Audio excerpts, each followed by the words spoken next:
Vinayaka Mission's Kripananda Warrior Engineering College, Salem campus. Admissions open now. Join and become the engineer of tomorrow.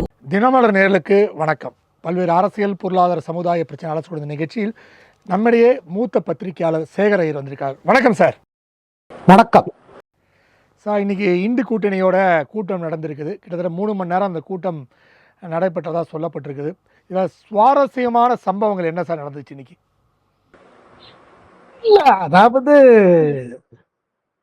Mamata Banerjee மேற்கு வங்காளத்துல படுதோல்வி சந்திச்ச பிறகு அவங்க கட்சியில ஒரு பிளவு ஏற்பட்டிருக்கிற ஒரு நிலைமையில இப்ப என்ன நான் இப்ப வந்துட்டேன், டெல்லி வந்துட்டேன், இனிமே எனக்கு மேற்கு வங்காள அரசியல்ல ஒன்றும் செய்யறதுக்கு இல்லை, என் கட்சியை உடைச்சிட்டாங்க, என்னை தோக்கடிச்சிட்டாங்க அப்படி இப்படின்னு இவங்க புலம்ப, சோனியா காந்தி அவங்களுக்கு ஆறுதல் சொல்ல, இதற்கிடையில மற்ற கூட்டு கட்சிகள்லாம் இந்த மாதிரி இன்னைக்கு எதிர்கட்சிகளோட நிலைமைக்கு காரணமே காங்கிரஸ் தான். காங்கிரஸ் பல இடத்துல இந்த மாதிரி நம்ம ஹிந்தி கூட்டணி கட்சிகளுக்கு எதிர்த்தே எல்லாம் பண்ணி செயல்பட்டு இருக்காங்க அப்படின்னு ஒரு பக்கம். இன்னொரு பக்கம் நான் கேள்விப்படுவது என்னன்னா, இப்போ உத்தவ் தாக்கரே தலைமையில் இருக்க சிவசேனா தரப்புல சொல்லப்பட்டது என்னன்னா, இந்த மாதிரி டிஎம்கே மாதிரி கட்சியை நீங்க போக விட்டுறக்கூடாது, இதனால இந்தி கூட்டணிக்கு ஒரு பாதிப்பு ஏற்பட்டிருக்கு அப்படின்னு இவங்க ஒரு பக்கம் இது சொல்ல, இந்த புகாரெல்லாம் வரும்பொழுது சோனியா அப்படியே அப்பப்போ ராகுல் காந்தியை பார்த்தாங்களாம் அப்படின்னு சொல்றாங்க. ஏன்னா இந்த மாதிரி குற்றச்சாட்டுலாம் வருது. இதுல முக்கியத்துவம் என்னன்னா, மீண்டும் சோனியா காந்தி திருப்பி கொஞ்சம் அதாவது இத்தனை நாள் ராகுல் காந்திக்கு இவ்வளோ இம்பார்ட்டன்ஸ் கொடுத்தாங்க, இப்போ திருப்பி இந்த நிலைமை மோசமாயிடுச்சு, நம்ம கையில் எடுத்துட்டாதான் கொஞ்சம் சரி வருமோ இந்த இந்தி கூட்டணி பொறுத்த மட்டும். ஏன்னா இந்தி கூட்டணி தலைவர்கள் ராகுல் காந்தியை அவ்வளவு இது பண்றது இல்லை, நம்புறதும் இல்லை, அவ்வளோ ஜாஸ்தி மதிக்கிறதும் இல்லை, மமதா உள்பட. அதனால இன்னைக்கு சோனியா காந்தி அதில் தலைமை தாங்கியிருக்காங்க.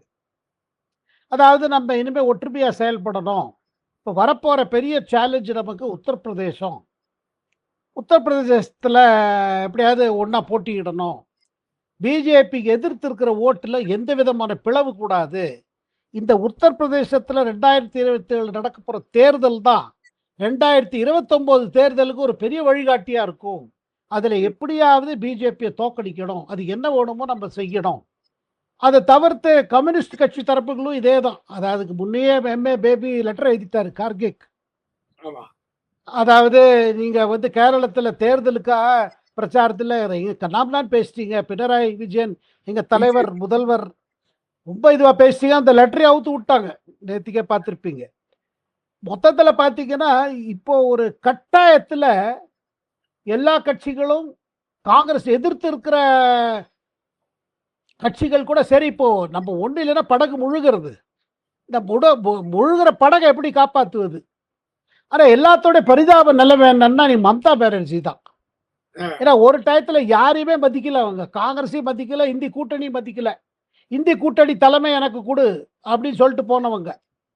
ஏன்னா இந்த கூட்டணிங்கிறது இந்தி கூட்டணி 2023 ஜூலையில் ஆரம்பிக்கப்பட்டது. அதுக்கு பிறகு 24ல் ஒரு யுனைட்டடா ப்ரொஜெக்ட் பண்ணி ஒரு பிரதமர் முகத்தை முன் வைக்கணும்லாம் பேசினாங்க. அப்ப காங்கிரஸ் ஒத்துக்கல. ஏன்னா காங்கிரஸுக்கு என்னன்னா, நம்மளே சமாளிச்சா நம்ம ராகுல் காந்தி தானே பிரதமர் ஆக்கணும்னு அந்த லைன்ல இருந்தார் நம்ம டிஎம்கே தலைவர் ஸ்டாலின் கூட. இப்ப இருக்கிற நிலைமையை பார்த்தப்புறம் புரியுது. இப்ப அதே மமதா இப்ப என்னை காப்பாற்றுங்கள் மாதிரி ஒரு நிலைமைக்கு வந்துட்டாங்க. நான் டெல்லியிலே இருக்கேன், டெல்லியில என்ன சொல்றேன், எனக்கு வேலை கொடுங்க, எல்லா இடத்துக்கும் போறேன், நான் எல்லா எதிர்கட்சிகளையும் ஒன்னாக்குறேன். வீட்டுல ஊர்ல எல்லாம் போயிடுச்சு, ஊரை காப்பாத்துறதுக்கு கிளம்பியிருக்காங்க மம்தா. அதனால இங்க பாருங்க, இன்னைக்கு இந்த நேரத்துல இன்னைக்கு டெல்லியில நடந்த நிகழ்வுகள் இந்த கூட்டணி மீட்டிங் இல்ல. திரிணாமுல் காங்கிரஸ்ல 28 எம்பிஸ் இருக்காங்க லோக்சபா. அதுல 20 பேர் சொல்றாங்க நாங்க தனியா உட்காருவோம், மமதாவை இது பண்ண மாட்டோம். அங்க பிரச்சனை வேற திரிணாமுல்ல. அதாவது தோல்வி அடைந்த பிறகு எம்பிகள் கூட, மக்கள் தான் அவதிப்பட்டிருந்தாங்க, அது தெரிஞ்ச கதை. எம்பிகள் கூட இந்த அபிஷேக் பானர்ஜின்னு அவரோட அண்ணா மகன் கிட்ட பட்ட அவஸ்தை, அதெல்லாம் எடுத்து சொல்லி இனிமே நம்மளால இருக்க முடியாது, எல்லாம் ஒன்று ஒன்றா வெளியில வருது. ஸோ இந்த இடையில பார்த்தீங்கன்னா அவங்க இன்னைக்கு இப்போ ஸ்பீக்கருக்கு ஒரு லெட்டர் எழுதிட்டாங்க. இப்போ கூடி சீக்கிரத்தில் சந்திக்க போறாங்க ஸ்பீக்கரை. எங்களை தனியா இடம் ஒதுக்கீடு பண்ணி எங்களுக்கு அவையில நாங்க வந்து என்டிஏவோட சப்போர்ட் பண்ணி உட்கார்றோம் அப்படின்னு சொல்லிட்டாங்க. அதாவது இந்தி கூட்டணி நடக்கிற இன்னைக்கு இந்த மாதிரி ஒண்ணு நடக்கிறது. திரிணாமுல் காங்கிரஸ்ல இப்படி செதறி போறது, தேங்காய் மூட்டையை அவுத்து விட்ட மாதிரி போகுது. சார் இப்போ திருமாவளவன்காக கூட வந்து பல கசப்பான விஷயங்களை சொல்லியிருக்காரு. காங்கிரஸ் தான் பல மாநில கட்சிகளை உடைப்பதற்கு காரணமாக இருந்திருக்கு.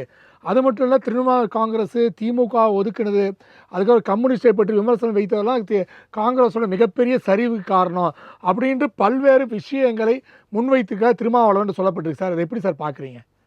இல்லைங்க, அதாவது இப்ப மத்தவங்க சொல்றதா இவரும் சொல்றாரு. ஆனா இவர் சொல்லும்போது ஒரு வேற அர்த்தம் வருது இதுல. ஏன்னா இப்பதான் நீங்க வந்து விஜய் தலைமையில் இருக்க தவேகா அரசோட கூட்டணியில நீங்க இது பங்கெடுத்திருக்கீங்க. உங்க அமைச்சர் ஒருத்தர் இருக்காரு. அப்படி இருக்கும் பொழுது நீங்க வருத்தம் தெரிவிக்கீங்களா, இல்ல உங்க மனசுல வேற ஏதோ தோணுதா? அதாவது என்னன்னா திமுக கூட்டணி இப்படி இதாயிடுச்சே, அந்த வருத்தம் உள்ள இருக்கு. அதுக்கு வருத்தத்துக்கு காரணம் என்ன? இந்த காங்கிரஸ் வந்து கூட்டணியில் இவ்வளவு சீட்டை வாங்கிட்டு போயிட்டாங்க, அந்த சீட்டிலே இவங்களுக்கு குறைஞ்சு போச்சு. அவங்களுக்கு முதல்ல 27 சீட்டு கொடுத்ததுல எங்களுக்கு குறைஞ்சிருச்சு, அது முதல்ல சொல்லிட்டு இருந்தாங்க. அதுக்கு பிறகு ஒண்ணுமே யார்ட்டையும் கேட்காம தேர்தல் முடிஞ்சோன்னு டப்புன்னு அந்த பக்கம் பல்ட்டி அடிச்சிட்டாங்க. இதனால எங்களுக்கும் வேற இது இல்லாம, ஆனா பல இடங்கள்ல பாத்தீங்கன்னா விடுதலை சிறுத்தைகளோட கேண்டிடேட்ஸ் தோக்கடிச்சது இவங்க தானே, நம்ம விஜய் கட்சி தானே பண்ணியிருக்காங்க. அண்ட் இப்போ கூட பார்த்தீங்கன்னா டிவிகேக்கு பெரிய ஆதரவு பட்டியல் சமுதாயத்திலிருந்தும் சிறுபான்மையர் சமுதாயத்தில் கிடைச்சிருக்கிற ஒரு பெரிய அதிர்ச்சியான இதில் தானே இன்னும் இந்த இப்போ புதுசாக சேர்ந்த கூட்டணி கட்சிகள் கூட ஃபீல் பண்ணுறாங்க. அதாவது இங்க கூட்டணினா அதில் 2-3 விஷயம் இருக்கணும்.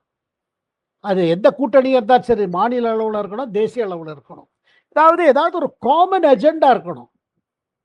இதுவரையில் என்ன அஜெண்டா பார்த்தோம் இந்தி கூட்டணி? ஏன்னா ஒன்னா வர முடியல. காரணம் என்னன்னா அவங்களுக்கு போட்டி அவங்க மாநிலத்தில். ரெண்டாவது, ஒன்று சேர்றதுக்கு பச ஒன்றும் இல்லை. மோதியை எதிர்க்கணும், பிஜேபி எதிர்க்கணும், அதே ஒரு இது. ஆனா இன்னைக்கு தேதியில வெறும் பிரதமரை மோடி எதிர்க்கிறது ஒரு பொலிட்டிக்கல் அஜெண்டாவை மக்கள் ஒரு பெருசா பார்க்கறது இல்லை. ஏன்னா அவங்களுக்கு பொறுத்தப்பட்டு என்ன, இந்த இப்ப இருக்கிற செயல்படுற அரசு எப்படி இருக்குது, எப்படி செயல்பட்டு இருக்கு, தேர்தல் வரும்போது அவங்க தீர்ப்பை சொல்லிடுறாங்க. இதான் தமிழ்நாட்டிலேயே ஆச்சு, மேற்கு வங்காளத்திலே ஆயிருக்கு, அஸ்ஸாமிலே அதே தான் இருக்கு. எங்க தீர்ப்பு சிட்டிங் கவர்மெண்ட்டுக்கு போயிருக்கோம், அவங்க ஒரு திருப்தி இருக்கிறதுனால ஓட்டு போட்டாங்க.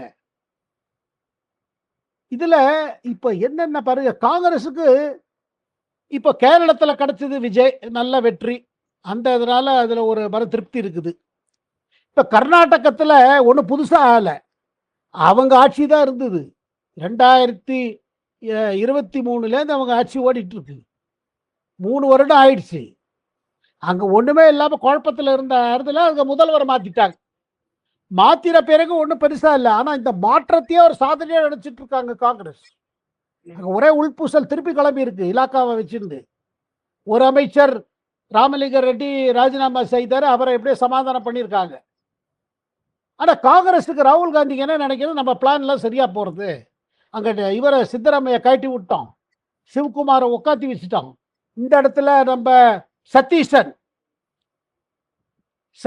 விடி சத்தீஷன் வந்து பாத்தீங்கன்னா எம்எல்ஏஸ் அதிகமா சப்போர்ட் இல்லாட்டி கூட அந்த ரேங்க் அண்ட் ஃபைல்ல வந்த பிரஷரை நம்ம சமாளிச்சுட்டோம் அப்படிங்கிற ஒரு கான்பிடன்ஸ்ல காங்கிரஸ் இந்த கூட்டணி கூப்பிட்டு இருக்கு இன்னைக்கு.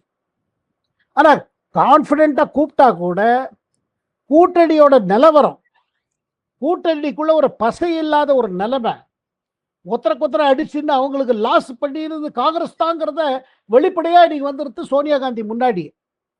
சார் இப்போ திமுகவோட புறக்கணிப்பு, திமுக வந்து இந்த இதில் கலந்து கொள்ள மாட்டேன்னாங்க. அது இல்லாமல் 2 நாட்களுக்கு முன்பு முரசொலியில் வந்து ராகுலை பற்றி மிக மோசமாக விமர்சனம் பண்ணி எழுதினாங்க. அது மட்டும் இல்லை, இன்றைக்கி பார்த்தீங்கன்னா பல போர்டெல்லாம் வேறு வச்சுருக்காங்க. உதயநிதி ஸ்டாலின் ஃபோட்டோ போட்டு எங்களை துரோகம் செய்து காங்கிரஸ் இவ்வளோ நாள் எங்கள் மேலே ஏறி குதிரை சவாரி செய்தார்கள் சொல்கிற விஷயங்கள்லாம் சொல்லப்பட்டிருக்கு. ஸோ திமுக வெளியே வந்ததுக்கு பல்வேறு கட்சிகள், கூட்டணி கட்சிகள் வருத்தம் தெரிவிக்கிறது. இந்த வருத்தத்தை ராகுல் காந்தி உணர்கிறாரா சார்? இல்லைங்க, அவர் உணர மாட்டார். ஏன்னா அவருக்கு வருத்தம் என்னன்னா, இன்னும் முன்னாடியே போயிருந்தா இன்னும் நல்லா வந்துக்கலாமே. ஏன்னா இப்ப திருப்பி திருப்பி ஒரு குற்றச்சாட்டு வந்துட்டே இருக்கே. போறதுக்கு முன்னாடி ஒரு ராஜ்யசபா இங்க வாங்கிட்டீங்க. போன பிறகு ஒரு ராஜ்யசபா வாங்கிட்டீங்க. 5 எம்எல்ஏ வச்சுட்டு 2 மந்திரி பதவி கிடைச்சிருச்சு. அவருக்கு வருத்தம் இல்ல. ஆனா அதே நேரத்துல ஒரு புது விஷயம் என்ன ஆயிட்டு இருக்குன்னா, காங்கிரஸ்ல தமிழ்நாடு அரசியல் போற போக்குல பார்த்தானா, வேற ஏதாவது புதுசா ஏதாவது இணைப்பு, விலகுதல் இருக்குமோன்னு ஒரு பயம் காங்கிரஸுக்கு இருக்குது. அதுதான் ஒரு புது டெவலப்மெண்ட். சரி, நம்ம அங்கேருந்து வந்துட்டோம். இப்ப ஆட்சி இருக்கு. ஆட்சியில உட்கார்ந்தாச்சு. 2 ராஜ்யசபா பதவி இந்த பக்கம் வந்துருச்சு, அந்த பக்கம் வந்துருச்சு. ஆனா, மேற்கொண்டு என்ன நடக்கிறது? இப்ப இடைக்கால தேர்தல் வரப்போறது 4 இடத்துக்கு. அதுக்கு பிறகு களம் எப்படி மாறப்போறது? அதுக்கப்புறம் நம்ம இம்பார்ட்டன்ஸ் எப்படி இருக்கும்? இந்த யோசனையெல்லாம் கொஞ்சம் மொள்ள மொள்ள வர ஆரம்பிச்சிருக்கு. அப்படி வரும்பொழுது என்ன செய்யறது? என்ன செய்யறதுன்னு தான் யோசிக்கிறாங்க. ஆனா இப்போதைக்கு பாருங்க, ராகுல் காந்தி வந்து அவங்களுக்கு ஒண்ணும் வருத்தம் கிடையாது. ஆனா அதே நேரத்துல 29 பத்தி ஒரு கவலை வந்துருச்சு சோனியா காந்திக்கு. ஏன்னா சோனியா காந்திக்கு திருப்பி திருப்பி இருக்கிறது ஒரே ஒரு ஆசை. எப்படியாவது 29ல பிரதமர் மோடியை ஆட்சியிலேருந்து நகர்த்தி விட்டு தன் மகன் ராகுல் காந்தி பிரதமர் ஆனோம். அந்த பிரதமர் ஆனங்கிறத ஒரு சொப்பனத்தை அவங்க பார்த்துட்டு இருக்காங்க, இன்னும் பார்த்துட்டு இருக்காங்க. ஆனா அதே நேரத்துல கூட்டணி கட்சிகளுக்குள்ள ராகுல் காந்தி மேல நம்பிக்கை கிடையாது. இவர் ஒண்ணு சொல்வாரு, ஒண்ணு செய்வாரு, கடைசியில எப்படி மாத்திப்பார் தெரியல. ஆனா இப்ப போக போக அவர் ரொம்ப அசர்ட்டிவ் ஆயிட்டாரு. அந்த அசர்ட்டிவ் ஆனதுனால தான் இன்னைக்கு பல பேரு முதல் கூட்டத்திலே எல்லாம் எடுத்து சொல்லிட்டாங்க. இங்க பாருங்க, நீங்க இதுவரை செயல்பட்டது சரியில்லை. இப்ப கேரளத்தில் நீங்க போட்டியிட்டா கூட இவ பர்சனலா போயிருக்க வேண்டாம், நீங்க என்னெல்லாமோ சொல்லிட்டீங்கன்னு தானே இடதுசாரி கட்சிகள் சொல்றாங்க. நீங்க இடி ரேடியே பண்ணல, ஏன் பினராயி விஜயனை கைது செய்யல, இந்த மாதிரிலாம் கேள்வி கேட்டு எங்களை ரொம்ப அவமானப்படுத்திட்டீங்களே. தேர்தல் நேரத்துல கொஞ்சம் குஸ்தி போடணும், அதுக்கப்புறம் தோஸ்தி வச்சுக்கணும்ல. இதுதான் இடதுசாரி கட்சிகள் சொல்வது. ஆனா இடதுசாரி கட்சிகள் புரிஞ்சுக்க வேண்டியது என்னங்கிறத காங்கிரஸ் தரப்புல சொல்லப்படுறது என்னன்னா, பாருங்க 10 ஆண்டு காலம் நீங்க இருந்தீங்க கேரளத்துல, உங்களுக்கு எதிர்த்து அங்க கம்ப்ளீட் இதாயிடுச்சு, மூடு மாறிடுச்சு. மக்கள் ஒரு மாற்றம் விரும்பினாங்க. அதே போல மேற்கு வங்காளத்திலையும் இந்த கடைசி கட்ட தேர்தலுக்கு முன்பாகவே ராகுல் காந்தியே ஒரு ஸ்டேட்மெண்ட் கொடுத்தாரு, மேற்கு வங்காளத்தில் பாஜக ஜெயிக்கிறது, அதுக்கு காரணம் வந்து திரிணாமுல் தான், திரிணாமுல் ஆட்சி சரியில்லை, ஒரே ஊழல் ஆட்சி ராகுல் காந்தியே சொன்னார். ஆனா அந்த மேட்டரை வந்து மமதா தான் தரப்புல இருந்து எழுப்பல. அவங்க இந்த மேட்டரை வந்து மற்றவங்க சொல்ல விட்டாங்க. அதுலதான் நம்ம சஞ்சய் ரவுத் அவங்கெல்லாம் இதை பத்தி சொன்னாங்க. இங்க பாருங்க, ரொம்ப நீங்க இது பண்ணிட்டீங்க, நம்ம கூட்டணி கட்சியே நீங்க இது பண்ணிட்டீங்க. ஏன்னா மகாராஷ்டிரால இதே பிரச்சனை வந்தது, மகாராஷ்டிரா தேர்தலையும் வந்தது, உள்ளாட்சி தேர்தலையும் இதே பிரச்சனை. காங்கிரஸ் தனித்து போட்டியிடுறது இந்த மாதிரிலாம் போகும்பொழுது அவங்களும் அதே ஃபீல் பண்றாங்க, என்ன இப்படி பண்றீங்க. ஆனா காங்கிரஸை பொறுத்து மட்டும் பாத்தீங்கன்னா ஒரு ராகுல் காந்தி எதுக்குமே வருத்தப்பட மாட்டாரு. ஆனா அதே நேரத்தில் அவருக்கு என்ன தோணுது, அவர் ஒரு நம்பிக்கையில் இருக்காருங்க. என்னன்னா எப்படி இருந்தாலும் அடுத்த சான்ஸ் நமக்கு தான் 29ல. போக போக மத்திய அரசுக்கு ஒன்றும் அவரோட செல்வாக்கு குறைஞ்சிட்டு தான் வருது, பிரதமரால் மீண்டும் வந்து திருப்பி ஜெயிக்க முடியாது. ஏன்னா 15 ஆண்டு காலம் ஆயிடும் 2029ல நம்ம தான் வருவோம். ஆனா அதுலேயே இன்னொரு விஷயம் என்னங்கன்னா, இப்போ ஒரு புது பயம் என்னன்னா, இப்போ வந்து பாராளுமன்றத்தில் இப்போ ஒரு கணக்கு மாறிக்கிட்டு இருக்கு. இப்போ திரிணாமுல்லேருந்து உடைஞ்சு போயிருக்காங்க. திமுக என்ன பொசிஷன் எடுக்க போறாங்க? ஏன்னா மீண்டும் அந்த டீலிமிட்டேஷன் சட்டம் திருப்பி வரலாம்.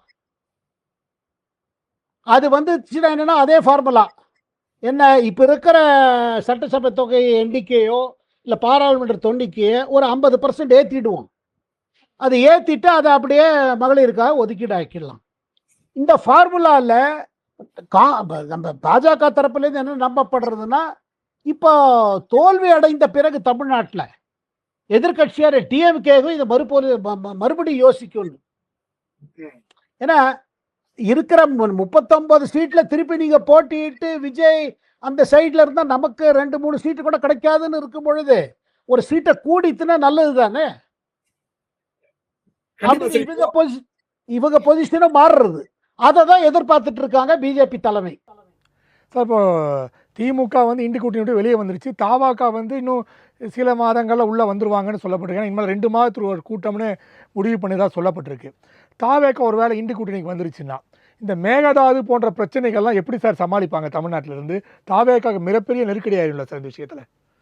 இல்லைங்க, அதனால்தான் அவங்க, அதாவது இப்போ இதுவரை நமக்கு என்ன சொல்லப்பட்டதுன்னா, இல்லை டிவிக்கே போகிறது இல்லை மீட்டிங்க்கு சொன்னாங்க, இல்லை புஷி ஆனந்த் அனுப்புவாங்கன்னு இந்த மாதிரிலாம் ஒரே சர்ச்சை நம்ம மீடியாவில், சோஷியல் மீடியாவில் இது. அதுக்கப்புறம் கடைசியாக காங்கிரஸ் தரப்பில் சொல்லப்பட்டது, இல்லை ஒன்றுமே இன்வைட்டே கொடுக்கலையே, இப்போ இன்னும் அவங்கள சேர்த்துக்கவே இல்லையே அப்படின்னு சொல்லி அப்படி ஒரு எக்ஸ்கியூஸ் மாதிரி இவங்களே அவங்களுக்கு எக்ஸ்கியூஸ் கொடுத்துட்டாங்க. ஏன்னா அதே நேரத்தில் பாருங்க, இங்கே என்னன்னா விஜய் இப்போது தமிழ்நாட்டில் கான்சென்ட்ரேட் பண்ணணும்னு பார்க்குறாரு. ஏன்னா இந்த நேரத்தில் அவருக்கு ரொம்ப ஒரு ஒரு கிரிட்டிக்கல் பீரியட். ஏன்னா இப்போ தான் கவர்மெண்ட் எடுத்துட்டு இருக்காரு, இப்போ தான் 1 மாதம் ஆயிருக்கு. இந்த நேரத்தில் நம்ம இந்த வெளியில் போய் இப்போ நம்ம எதிர்கட்சி இது விஷயத்தெல்லாம் இப்போ நம்ம இப்போ ஒன்றும் தமிழ்நாட்டுக்கு லாபம் இல்லை. இப்போதைக்கு நம்ம கவர்மெண்ட்டை சரி பண்ணுறதுல பல பிரச்சனைகள் இருக்குது. திமுக டயத்தில் நடந்த ஒரே ஒரு இர்ரெகுலாரிட்டி சொல்லுங்க, என்னெல்லாம் சொல்ல, அதை சரி பண்ணுறதுலே டைம் போயிட்டு இருக்கு. அதனால அவரை ஒன்றும் வெளியில் போகிற மாதிரி, அதாவது அரசு பணியில் போனால் சரி, சும்மா அரசியலாக இப்போ ஒன்றும் டைம் வேஸ்ட் பண்ண வேண்டாம்னு அவர் முடிவு எடுத்திருக்காரு. இப்போ வர 11ஆம் தேதி பார்த்தீங்கன்னா நித்தி ஆயோகோட மீட்டிங் இருக்குது. அதில் மீட்டிங்கில் அவர் கட்டாயமாக கலந்துக்க போகிறாரு. அப்போ திருப்பி மீண்டும் பிரதமர், மற்ற மத்திய அமைச்சர்கள், மற்ற முதல்வர்களை சந்திப்பார். இப்ப சொல்லப்படுறது என்னன்னா, திருப்பி இந்த தரம் சோனியா காந்தி, ராகுல் காந்திலாம் பார்க்கறதுக்கு ஒரு சந்தர்ப்பம் 2 தரப்புலேருந்து தேடி அது எப்போ கன்வீனியன்ட் டைம் பார்த்து ஒரு மீட்டிங் இருக்குன்னு தான் சொல்றாங்க. ஆனா அதே நேரத்தில் விஜய் இப்ப தேசிய அரசியல்ல இப்போதைக்கு இறங்குறதுக்கு தயாரா இல்லை. அதாவது ஒரு எதிர்கட்சி கூட்டணியில ஒரு பெரிய ஒரு இது மாதிரி இப்ப வரத்துக்கு அவர் இஷ்டப்படலை இப்ப தற்சமயத்துக்கு. அப்படிதான் இங்க டெல்லியில பேசப்படுகிறது. சார் இன்னொரு விஷயம் பார்த்தீங்கன்னா, இந்த கூட்டத்தில் முடிவு செய்யப்பட்ட விஷயம் வந்து இந்த கூட்டணியில் வந்து அடுத்த வர காலங்களில் வந்து எஸ்ஐஆர், அதுக்கப்புறம் வந்து நீட், இது போன்ற விஷயங்கள்லாம் நம்ம வந்து போராட்டம் நடத்த வேண்டும், தர்மேந்திர பிரதான் ரிசைன் பண்ண வேண்டும் போன்ற விஷயங்களை முன்னெடுத்து நாங்கள் வந்து போராட்டங்கள் நடத்த போகிறோம்னு சொல்கிறாங்க. இது எப்படி சார் சக்ஸஸ்ஃபுல்லாக இருக்குமா இந்த விஷயங்கள்லாம்? இல்லைங்க, இந்த மாதிரி மேட்டரில் எங்கே பிஜேபி ஒன்று எதிர்க்கணுமோ அதில் ஒன்றும் பிரச்சனை இருக்காது. ஆனால் இப்போ நீட்டு வந்து மீண்டும் அந்த எக்ஸாம் ஆகிடுத்து வச்சுக்கோங்க. இப்போ இதுக்கு ரொம்ப பெரிய அரேஞ்ச்மெண்ட்லாம் பண்ணுறாங்க. இன்னைக்கு கூட சொல்கிறாங்க 18 இடத்துக்கு ஹெலிகாப்டர் மூலமாக பேப்பர்லாம் எடுத்துன்னு போகிறாங்க, ஃபுல் கான்ஃபிடென்ஷியாலிட்டி மெயின்டைன் பண்ண போகிறாங்க. மறுபடியும் அந்த மாதிரி ஒரு லீக் வராமல் இருக்கிறதுக்கு முழு நடவடிக்கைகள்லாம் இருக்குங்கிறாங்க. ஏன்னா அந்த எக்ஸாம் முடிஞ்சிருச்சு வச்சுக்க, இந்த இஷ்யூ ஒரு விதமாக கொஞ்சம் அடங்கிடும். அப்புறம் அடுத்த தடவை வராமல் இருக்கிறது பல நடவடிக்கைகள் அரசு எடுக்க போகுது, எடுத்துக்கொண்டு ஆரம்பிச்சிருச்சு. இது வேற எப்படி இதை செய்யலாம், மெத்தடே மாற்றிடலாமா அப்படியெல்லாம் யோசிக்கிறாங்க. அப்புறம் ஜேஇ இவ்வளோ நல்லா பண்ணும்போது ஜேஇ மாதிரி பேட்டர்னில் வேற ஏதாவது புதுசாக பண்ணலாமா, ஆன்லைனில் எப்படி பண்ணலாம், இதெல்லாம் யோசிக்கிறாங்க ஒரு பக்கம். இன்னொரு பக்கம் காங்கிரஸில் என்ன யோசிக்கிறாங்கன்னா, இந்த மேட்டரை வச்சுட்டு இப்போ மாணவர்கள் மாணவிகள் மத்தியில், ஸ்டூடெண்ட்ஸில், யூத்து, இளைஞர்கள் மத்தியில் ஒரு ஒரு இது இருக்கு, ரொம்ப அப்செட்டாக இருக்காங்க. இந்த அப்செட்டாக இருக்கிற நேரத்தை நம்ம எதிர்கட்சிகள் பங்கெடுக்கணும், இதை அதை ரிஃப்ளெக்ட் பண்ணணும். இல்லைன்னா ஒரு புதுசாக ஏதோ ஆன்லைனில் ஆரம்பிச்சுட்டு ஒரு டெல்லியில் ஒரு போராட்டம் நடத்திட்டு போயிட்டாங்க, காக்ரோச் பார்ட்டின்னு. கரப்பாம்பூச்சி பார்ட்டி வந்து இவ்வளவு பப்ளிசிட்டி சாப்பிட்டாங்களே. கரப்பாம்பூச்சி பார்ட்டி காங்கிரஸை கூப்பிட்டாங்க, நீங்களும் வாங்கன்னு, யூத் காங்கிரஸை கூப்பிட்டாங்க. ஆனால் ராகுல் காந்தி முடிவு பண்ணிட்டார், தெரியல இது பின்னாடி யார் இருக்காங்க, இதை நம்மள அடிக்கிறதுக்கே இருக்கும் இந்த கரப்பாம்பூச்சி. ஒரு எதிர்கட்சி மாதிரி வந்துட்டு நம்ம எதிர்கட்சி ஸ்பேஸ் தள்ளி விட்டாங்கன்னா. அப்புறம் இன்னொரு விஷயங்க, இந்த கரப்பாம்பூச்சியை வச்சுன்னு ஒரே சந்தேகம், ஆளுங்கட்சியிலும் சந்தேகம், எதிர்கட்சிகளையும் சந்தேகம். இது பின்னணி யாரு, இது அமெரிக்காலேருந்து ஏன் இவர் வந்து இறங்குறாரு, இதுக்கு யாரு நிதி உதவி யார் தர்றாங்க. நான் கேள்விப்பட்டது காங்கிரஸ் கட்சியில் இருக்கிற டெல்லியில பிரபல வழக்கறிஞர்கள் இருக்காங்களே, யாரு ரொம்ப successful lawyers and successful members of parliament, நான் பேர் சொல்ல விரும்பல, அவங்கெல்லாம் கொஞ்சம் கொடுத்துருக்காங்க தங்க தரப்புல இருந்து கான்ட்ரிபியூஷன். பட் அதே நேரத்தில் அவங்களுக்கு ஒரு சந்தேகம் வருது. ஏன்னா இன்னைக்கு பாருங்க, அந்த அபிஜித் திப்கேங்கிறவர், இந்த கரப்பாம்பூச்சி கட்சிக்காரர் ஒரு ட்வீட் போட்டார். என்னன்னா, காங்கிரஸ் ரொம்ப மதசார்பற்ற அரசியல் சொல்றாங்க பாருங்க, அப்பப்போ பிரியங்கா காந்தி தேர்தலுக்கு முன்னாடி கோவிலில் போய் சிவலிங்கத்துக்கு அபிஷேகம் பண்ணுறான் பாருங்க. இது சாஃப்ட் இந்துத்துவா.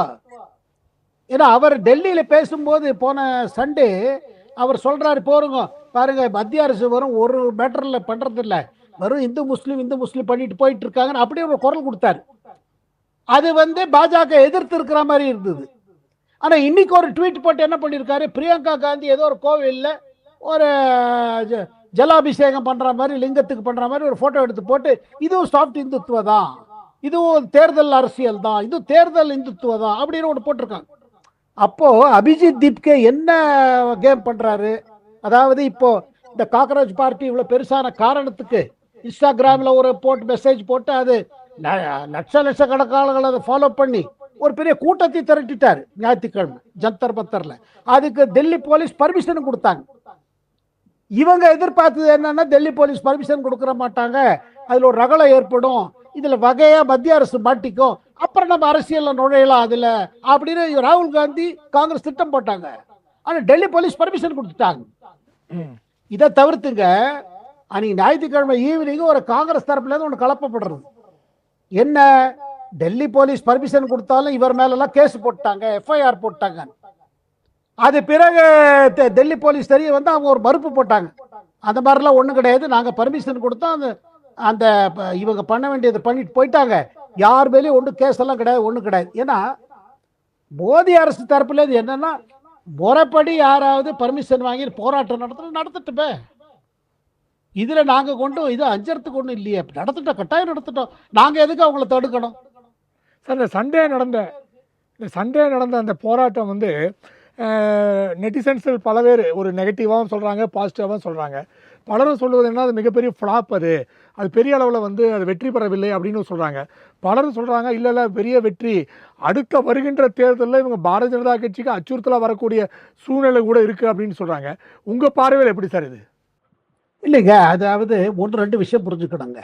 ஒன்று, இவங்க இந்த மாதிரி ஒரு நிகழ்வுக்கு காரணம் என்ன, மாணவர்கள் மத்தியில் எக்ஸாம்ஸை வச்சுட்டு ஒரு பெரிய மனசில் ஒரு சங்கடம் ஏற்பட்டிருக்கு. அது நீட்டாக இருக்கட்டும், இல்லை சிபிஎஸ்சி ரீவேல்யூவேஷன் மேட்டராக இருக்கட்டும், அதனால அவங்க மனசில் ரொம்ப வருத்தமாக இருக்குது, ஒரு இதுவும் இருக்குது, சங்கடமாக இருக்குது, ரொம்ப அவங்களுக்கு உள்ளுக்குள்ள ஒரு கோபம் கூட இருக்குது. அந்த டேப் அதை எப்படி, அதுக்கு என்ன பண்ணுது, ஏன் இப்படி நடக்குது, அதில் பாருங்க திருப்பி இதே பரீட்சை திருப்பி கொடுக்கணும்னா அது என்ன டென்ஷன். ஏன்னா ஒரு தடவை நீங்கள் எப்படியோ படித்து கொண்டு போய் பரீட்சை கொடுத்தப்புறம் அதெல்லாம் கம்ப்ளீட் சரி ஆச்சு, அப்பாடா நீட் ரிசல்ட் வந்தப்புறம் பார்த்துக்கலான்னு இருப்பாங்க. அப்படி இருக்கும் பொழுது எல்லாமே கேன்சல்டு. அதாவது நீட் வந்ததுக்கு காரணம் உச்ச நீதிமன்றம் போட்ட ஆர்டர். எதுக்கு ஆர்டர் போட்டாங்க, கேபிட்டேஷன் ஃபீ காலேஜ் எல்லாம் ஒரு இது பண்ணணும், ஏன்னா எக்கச்சக்கமாக பணம் வாங்கிட்டு சீட்டை விற்கிறாங்கன்னு சொல்லி தான் இது ஆரம்பிச்சிச்சு. அதாவது ரெண்டாவது காரணம் என்னன்னா, எல்லா இடத்துலையும் என்ட்ரி லெவலில் ஒரே ஸ்டாண்டர்ட் இருக்கணும், அதாவது டாக்டராக வரவங்க ஒரே ஸ்டாண்டர்டில் வரணும்னு சொல்லி சுப்ரீம் கோர்ட் போட்ட இது. அதுக்கு முன்பாக மன்மோகன் சிங் கவர்மெண்ட் இதை பாலிசி ஆரம்பிச்சாங்க. மன்மோகன் சிங் கவர்மெண்ட்ல தான் நீட் கொண்டு வரணுங்கிற இதுவே ஆரம்பிச்சது. எதில் டிஎம்கே ஒரு பார்ட்னராக இருந்தாங்க. ஏன்னா இதெல்லாம் மறக்கக்கூடாது நம்ம. அதுக்கு பிறகு இப்போ என்ன வருதுன்னா, இவ்வளோ பெரிய இது போது இந்த மாதிரி கேப்ஸ் வரும்போது இது வருது. ஸோ மாணவர்கள் மத்தியில் இன்னும் 2-3 பிரச்சனை இருக்குங்க. என்னன்னா, காலேஜெல்லாம் பாடம் சரியாக சொல்லித்தரது இல்லை, எல்லாமே எக்ஸாம் ஓரியன்டாக இருக்குது. அது தனியார் பள்ளிக்கூடமாக இருக்கட்டும், இல்லை காலேஜாக இருக்கட்டும், இல்லை அரசு பள்ளிக்கூடம் காலேஜில் கூட ஒன்றும் சரியாக இல்லை.